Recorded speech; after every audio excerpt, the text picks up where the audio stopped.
actually acquire the lands on the previous game. Impunity will go for the Lyra. Once again, Impunity feels like they just want to go for these standard bans on the first rotation so that Popeyes won't get any of the, I would say, more comfort meta picks in the Seiya region. Yeah, if you think about it, their drafting earlier was actually already weird, but look at that. Catherine actually being acquired by Popeyes on their side, securing with whatever safety and front line that they could get for their team composition. And Catherine fits in a lot of comps, and it's a pretty standard pick as well. They've already used Catherine from the past split too. Oh. And just as we have mentioned, Impunity, look at that.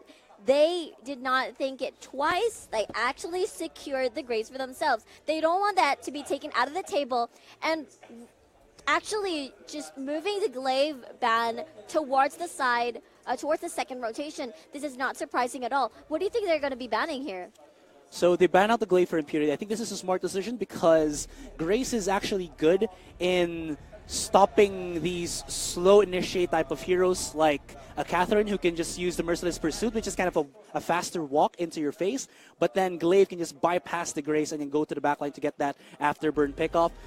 Popeyes will be banning out the Idris for this point on, so they might go for something a bit more, I would say, magey, since Idris does counter a lot of the mages. Maybe they're going to be the ones to bring out the Scarf.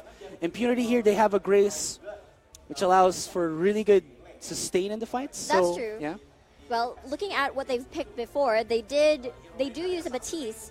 They do use Scarf, which did not work out so well in their favor. So we'll see if, they're going to be trying the Scarf again, knowing that they have a better front line for themselves, if they really want to execute this kind of composition with a Scarf. Although I'm not sure, since they're, how their confidence breaks once the first match was actually not so close. It was Popeyes gaining control once level 6 hits, and then it was just through and through and towards global domination for Popeyes on that match. But this Batiste would be a good pick here for Impunity, just to be able to counter out the Catherine so that you won't be able to dash in and get. I just said Ordain would be pretty good.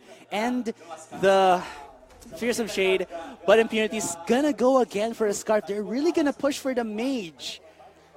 Exactly. So, you know what? We have our Grace already. We have our proper. We're going to get the Scarf. What do you think? Better defense at least, so that's going to be interesting here. Since Popeyes did ban out the Idris, that leaves a bit more, again, like I said, of mates to come into play. So Popeyes might go for an answer here with a Celeste, or they could go for their jungler. I feel like since Popeyes are, again, like I said, the setters of aggression here, they might go for maybe the Taka or a Koshka. Kestrel. I was about to mention Kestrel. Kestrel is one of the popular picks for Popeyes back at Split 2 from the past 2 weeks. And the thing is, it's a Batiste. Looks like they're going to be settling with a Batiste, which is not a problem at all. You did mention how it's going to combo. And the thing is, it's really great against this composition that Impunity is starting to form, but we'll see what their last pick is going to be.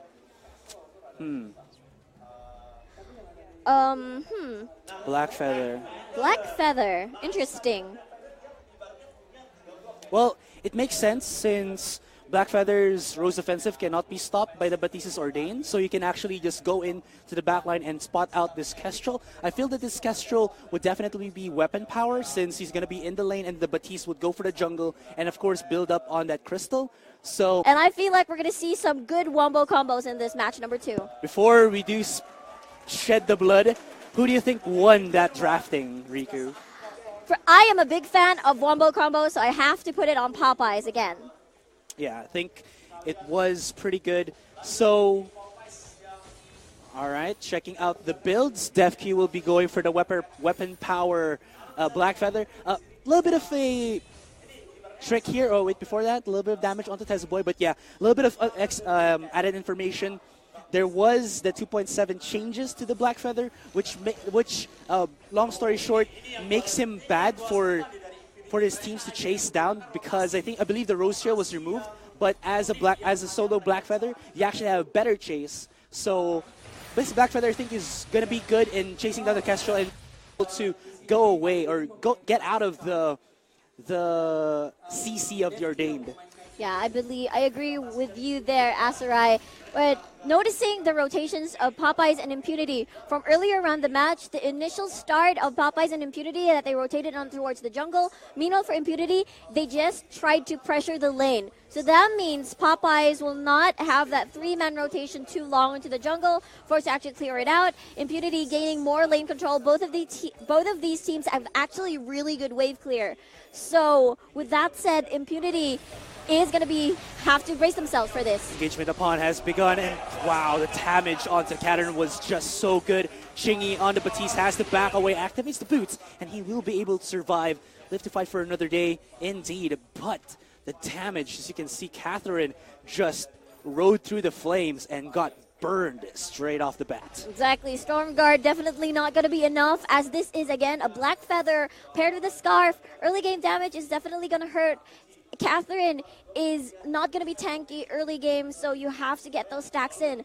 And for Popeyes, they really have to reconsider their early game aggression. Yes, they hurt with the Glimmer shots. Yes, you have Chingy as well, but then I feel like it's not going to be enough. Impunity has more of the explosive damage during the early game, and I feel like perhaps they should rethink these types of when they should initiate. So here's the thing as well, that one of our casters, Lasura, told me about that Impunity like to go for this heavy type of rotation that he called like a sentry rotation. So basically, Impunity, they're gonna just be rotating as a 3-man squad, go in, push the lane heavily, and then when the lane is already pushed into the turret of the opponent, they immediately go for the jungle and look for picks. And right now, they're doing the same thing. Teza Boy has taken quite a bit of damage, and I think this composition from Impunity really can actually shine on that, because they have so much poke from the on point on the Black Feather, and again that siege and that artillery barrage that comes out from the Scarf. Exactly. And the other thing, I want to finish on that sentry rotation is, so once that 4-minute mark starts, when the Crystal Sentry comes out, they'll immediately destroy that and just try to keep the rotations flowing so that they have objectives to work with. And the counter that Lucia said to me for this was a heavy push from Popeye's side into the lane to force Impunity to answer to them. But we'll see. And they can actually execute that, as they have a really good poke, really good wave there coming from the Kestrel. They can execute that very well against Impunity if that's their plan in mind. So meanwhile, they're going to be staying here on the lane, as they're going to be forcing some pressure, which you just mentioned earlier. But look at that, they're going to be crashing onto Teza Boy, half HP right now. Will they be able to finish him off? He's one on attack to death, as Death Q will run to safety. Chingy, half HP at this point. Aeon, you're in the wrong side. How brave are you, Aeon? 2-2-2. He's 1/4 HP at this point. Death Q and everybody else is just going to finish off the kill with Death Q almost dead. 2 for nothing in exchange in favor of Impunity. You don't want to go a little bit too deep.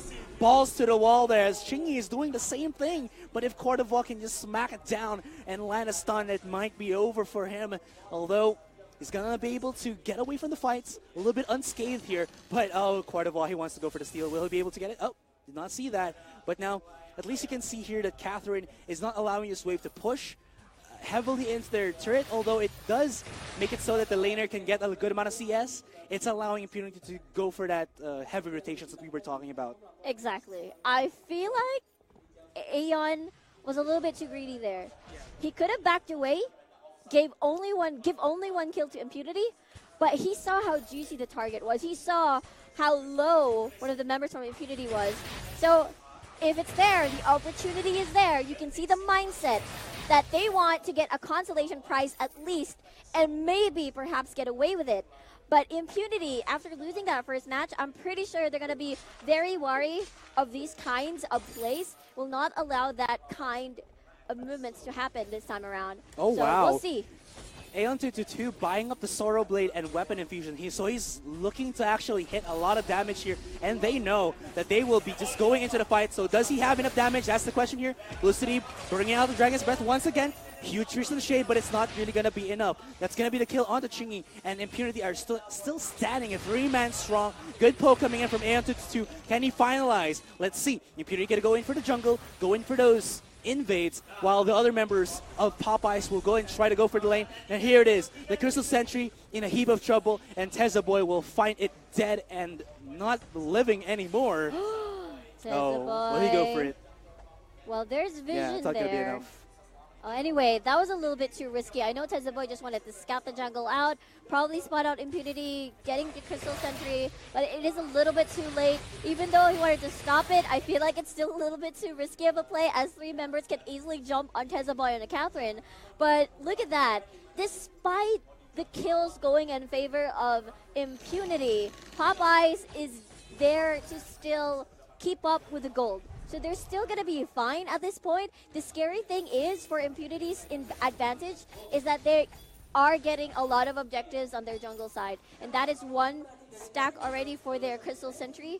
And meanwhile for Popeyes, they're still going to be waiting patiently as they are waiting for Catherine to reach level 6. And that's the time where they can confidently retaliate. Again, Blast Tremor. Oh, that fearsome shade was glorious coming in from Popeyes. Here we go. Rose offensive from DevQ. Going aggressive onto Chingy, but has actually another Rose offensive. Aeon 2-2 is right here, but Blue City is going to be setting up another ultimate right there. No deaths just yet, but Impunity got that gold mine. And I was actually about to say this. The reason why Popeyes had that gold advantage, or the slight gold advantage, is because Aeon 2-2 on that Kestrel has been farming out of his mind. He is 72, not even close to Blue City's 47 and to DevQ's 57 CS. Exactly. Impunity just really finding these fights. They want to acquire more objective control by taking out members from Popeyes. But then again, Popeyes just mitigates that kind of lead by making up to farms. They know that they're not prepared just yet. Catherine already level 6. Just remember, we've seen this in Split 1 and in Split 2, where they pair it with a Batiste, they pair it with a Catherine, they wombo combo that. And I feel like they could execute it well. Again, that means no divine intervention in that short span of time. Nothing will save the Scarf. And I feel like if Popeyes execute that well and change it properly, but hold that thought. Here we go, they're going to go. They actually find a pretty juicy target right now as DevQ is going to go aggressive onto Aeon, and he's not going to be able to escape. Here we go, another fight to come out. There was a huge fearsome shade, but it's not going to matter anymore as we spot the Kestrel taken down. Oh my god, that's going to be an ace coming in from Impunity, and another Crystal Sentry is taken out. Lines remaining left to 1, and Impunity are in the driver's seat. They are in the driver's seat indeed. Looking for the correct target. Finds Aeon 222. Look at that. No protection whatsoever in that side. Even though the Catherine used the Blast Tremor, it is just too late already. And then Fearsome Shade being used. Maybe they'll get a kill or 2 away from this. But Impunity, with the good positioning and focusing the correct targets in that clash, they just completely ignored the Catherine. It's not going to do you any good in Popeyes. What is that Batiste building? Shatterglass, jacket. He is building a lot of defensive items, and right now it seems like Popeyes don't have a lot of damage to work with. And here's the thing. Yes, okay, fine. I give it, you want the Batiste to survive a little bit longer, but I think maybe after that, prioritize going for an Echo, because I feel like a double Fearsome Shade right now would be glorious for Popeyes. They don't have enough disengage potential with just the one Fearsome Shade because it gets countered out heavily with the Crucible, but now it seems like they found their target. Boy has the back away, and Impunity, like I said, have control of this game, and they are getting every single scraps of advantage away from Popeyes. Yeah, this is actually very good for Impunity, but they want to start a fight. There's a Retribution. He's actually gets stunned here, but they find the Kestrel actually being stuck. Dragon Breath. He's just bathing into the fire as Boy is the other person left to kill from Impunity, from Popeyes rather, but Chingy is in no man's land here, the only one left, and that'll be another ace for Impunity. Yeah, right now, it seems like there's no damage that's coming out of Popeyes, and Impunity know this. They know that they have the initiation, they have the damage, they have the control of the game, and right now they're just forcing the fight. While Popeyes is still weak, go for that advantage and keep it snowballing. DevQ is going to be able to get this second turret with some swag style points on that on-point last hit. That is a mouthful, after I understand. It was. But anyway, Impunity, again, they know that they've been winning all these clashes. Despite the wombo combo that we talked about with the Fearsome Shade, it seems like Popeyes was not they're not having the correct opportunity to do this wombo combo because Impunity just keeps on finding them in the wrong places and at the wrong time. So with that said, Popeyes is just going to be using the Blast Tremor, going to be using the Fearsome Shade as a form of disengage without actually, the mindset of eliminating or winning the clash. It's just basically to run away and probably get 1 kill or 2 out of that exchange. But they keep losing these, and I do understand where they're coming from. If what you said, that Batiste is just going to be building some sort of like half and half here in terms of like he's going to be building defensive, I kind of understand because, again, you want that survivability, you want to keep him sustained into the battle. But with that means they cannot take these fights, as they're going to be waiting for... Oh, hold that thought. And here we go. Blue City really likes to actually go for that Dragon's Breath, but he was countered with the Fearsome Shade. So it's got a little bit of uphill here for Popeyes, but it's still not going to be enough. DefQ has already become a beast on this Black Feather, and Tezza Boy, oh, Tezza Boy, run away. Can he actually be able to get away from the grasps of Impunity? I guess the answer to that will be no. He's going to burn alive as Blue City roasts him, and another ace taken here by Impunity. Blue City was just looking at the Catherine, but then again, they're going to be marching towards the base. Kestrel will be the first one to respawn here as Chingy, and they're going to play defense here with all the pokes in the world. Cote d'Ivoire, 1/4 HP. He's going to back away and respect all the damage, but look at that. We just blow that right up, and the turret is going to be destroyed. So, I'm a little bit cringing on the fact that other turret did not go down, because it's like one more tap. I think it got destroyed. I think it got destroyed by the minions. Oh, wait. Yeah, never mind. I'm not cringing anymore then.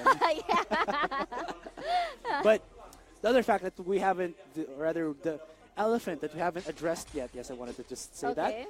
13 kills on Impunity, and Popeyes have not gotten anything away from this Imp squad. Exactly. They are not able to return some of the kills, perhaps. They're having a hard time finishing off targets. And you see clash after clash, Impunity just ignores the rest of the members of Popeyes and just aim for Aeon 222. I feel like the peel is not enough, and Chingy's threat as a hero in the battlefield is not that detrimental. They keep leaving Aeon to the dust, and right now, look at that.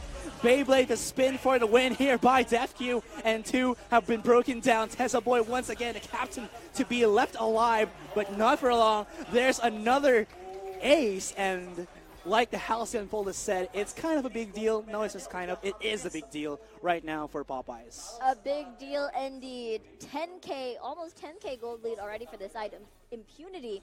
They're very comfy with their picks. Again, you saw Kestrel cannot do anything. They just practically endure the Batiste because he's not doing the damage that he's expected to do. And look at that. They're going to be finishing this off as game number 2 proceeds to Impunity. Wow, there's a lot of just really good points that we have to go into once we talk about it more in the end game. But it just clean win for Impunity. Luar biasa sekali comeback dari Impunity di game kedua. 16-0 tadi ya. You know. There you go. There we go. We've got the audio back. But as I was saying, you compare Impunity in this game and the last game, and you would think it was 2 completely different teams. They really stepped it up a notch. Could you also fault Popeyes a little bit with execution? I think Black Feather do the most in this game. DefQ, his aggressive is really work well for the team. Mostly they always shut down Baptiste at first, and that's work very well.